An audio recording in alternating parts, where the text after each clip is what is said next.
All right, peace. Check it out, man. It has long been my position that this dude Azie is a scumbag. You feel me? A liar and a creep. But the Angela Solomon book further gives validity to my train of thought. And I know I can't be the only one feeling like this. In the book, Richard and I, she divulged that her and Azie slept together shortly after Richard's passing. Nah, it take two people to tango. I understand that. So I'm not putting all the blame on Azie, but it still was scumbag behavior. It was envious behavior. You feel me?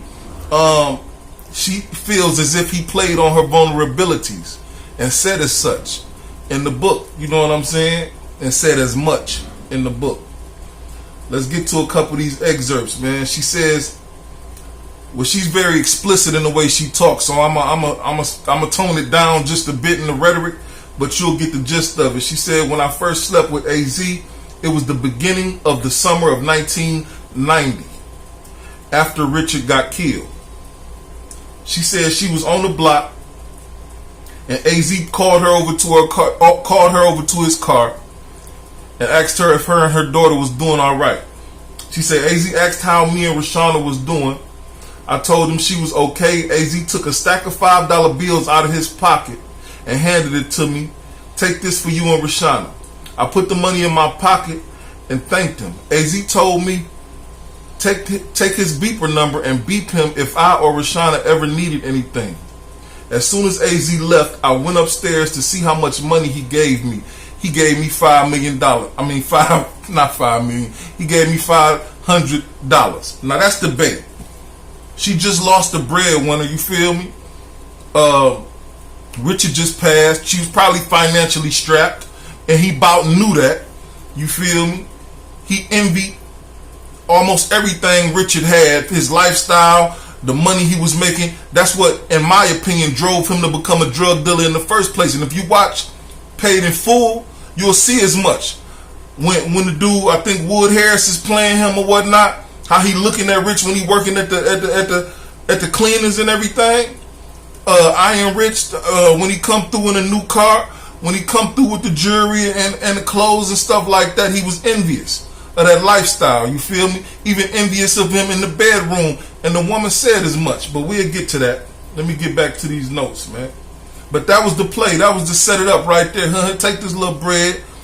You feel me? Gave her $505 bills. I guess he was giving her all the small change he had on him. She said a few weeks went by, and I decided to beat Azie and ask him for money to buy Rashana a battery-operated Barbie car. I beat Azie, and he called me back. Azie asked me how much it cost. I told him it was $250. He brought the money to me. She said the first time she slept with Azie was at the music studio. He asked her to go to the music studio with him on 142nd Street between Lenox and 5th Avenue, right by the Armory.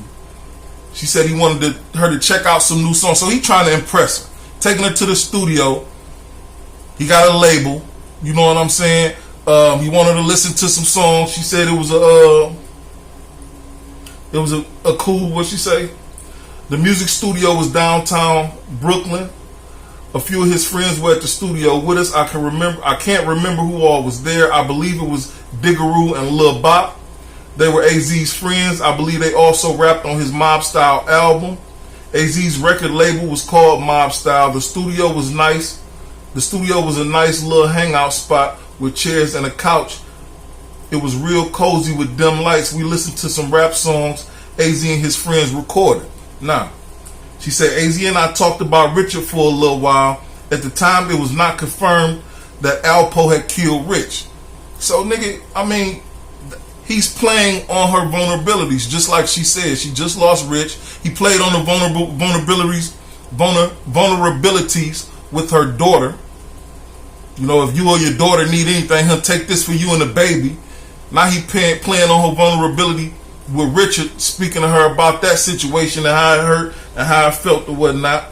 She said we talked about the time he got robbed too.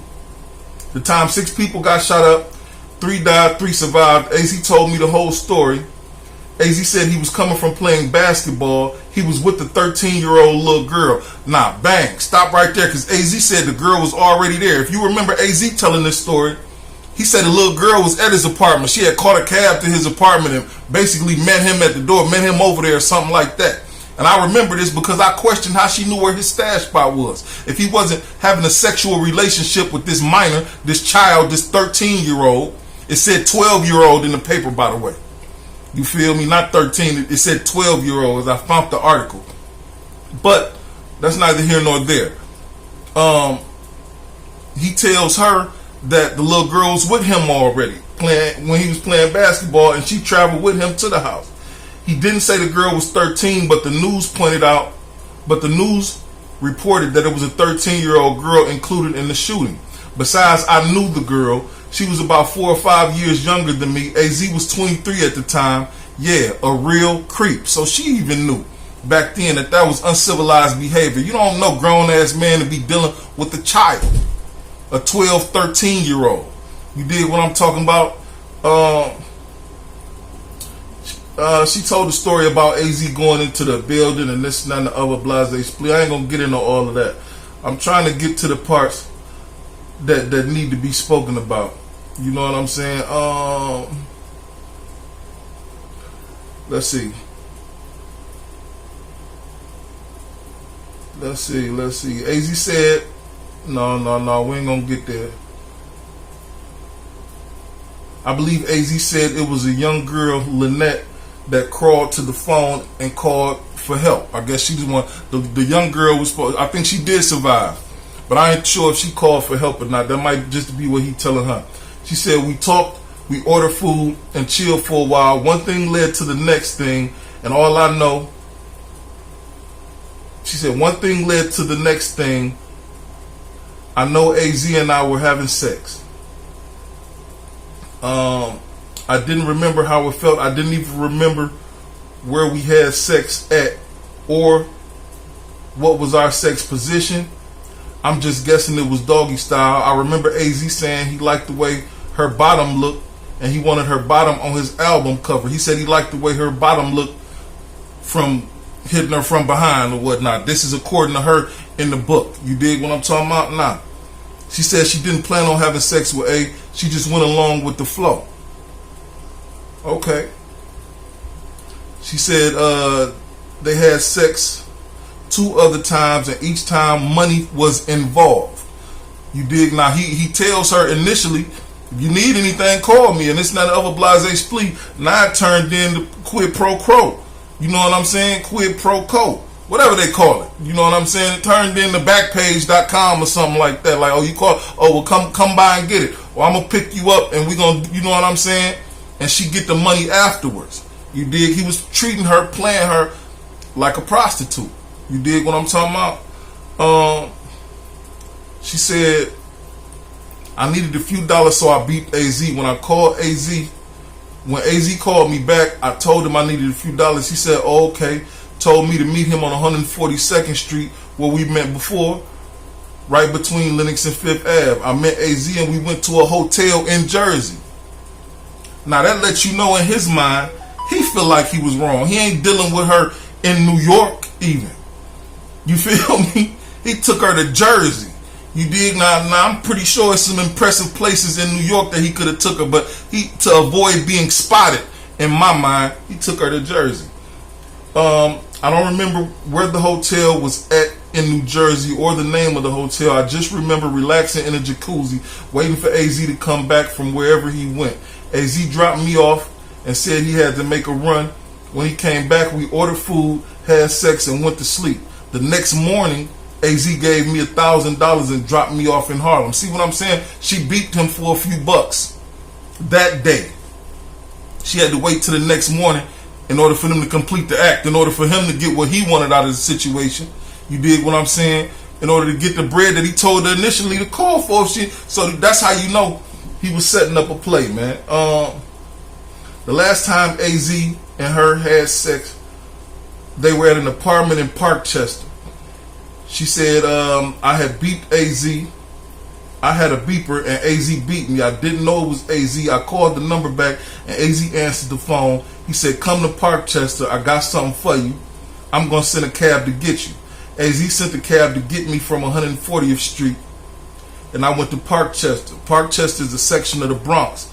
AZ had an apartment inside the Parkchester condominium complex. When I got to Parkchester, AZ met me downstairs. The cab driver knew exactly where to go because he took me straight to where AZ was at. The apartment was not furnished at all. I don't believe it was not furnished at all. I even believe there was a mattress on the floor, and I believe that's where we had sex at. Only this time there was no jacuzzi involved. And I dig this. She said, clearly AZ called me up to Parkchester just to have sex. And that was okay with me because I never wanted a relationship with AZ. AZ was Richard's sister's child's father, and he was supposed to be Richard's friend. I didn't want to get it out. I didn't want it to get out that she was having sex with AZ. I was looking out for him like he was looking out for me until he got too comfortable with his hygiene situation. Nah, she said, like I said, there was no jacuzzi. I guess before I got there, AZ didn't shower or take a bath because he was musty all over. She said afterwards he gave me a few $100, $500, all in single bills to be exact. AZ called me a cab to go home. I went downstairs by myself and got in the cab, and I never slept with AZ again. Big funky ass nigga. She said he was funky. She musky all over the place, just comfortable with the hygiene and must. You know what I'm saying? She said when Richard died, AZ was one of the only guys who asked me if Rashana and I were okay. He asked me if I needed anything and gave me money. Oh my God, he was so nice. He really cared about Rich, I thought. I thought AZ was looking out for me because he was Richard's friend, but no, AZ was looking out for himself. He knew I was in need emotionally and financially. He took advantage of my vulnerability. I was 21, naive, and easy to deceive. Nah. He knew that, and that's why he liked to deal with young girls. I've done a interview with one of his children's mothers, and she said as much. She said that's why he dealt with young girls, because he could manipulate them. They were easy to deceive and this and that, and control. You did. She said AZ wanted a taste of what Richard had. I remember the second time that we had sex, AZ and I were at the hotel in New Jersey. AZ was having sex with her from the back, and he said, now I know why Richard was so in love with you. This is real good. I didn't say anything. I never said much.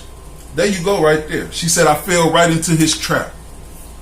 That shows the envious side of him right there. How you getting it with her and you say, oh, now I know why Rich was so in love with you. That show her you envious. That show us you envious. Her telling this story right here, man. This is a crazy situation. I don't know. Let me know how you feel about it. But for somebody that be saying all of that, Alpo shouldn't have did this and he shouldn't have did that. You don't kill somebody you love. Why you didn't ask him this and why you didn't do that? Why you exhibit that scumbag behavior, man? And try to trick with his baby mother after he left the earth. You dig what I'm talking about? That ain't cool, homie. That ain't cool. Why he ain't never spoke about that in the interview? Why that ain't never come up? I wonder. It's probably because he don't want people to look at him the way he's trying to make them look at Pope. You know what I'm saying? Straight up. I don't care what you say about it. That ain't no homeboy behavior. That ain't cool. You don't go, nigga, if you doing something out of your heart, you don't go doing it with looking to get something, looking to gain something from it.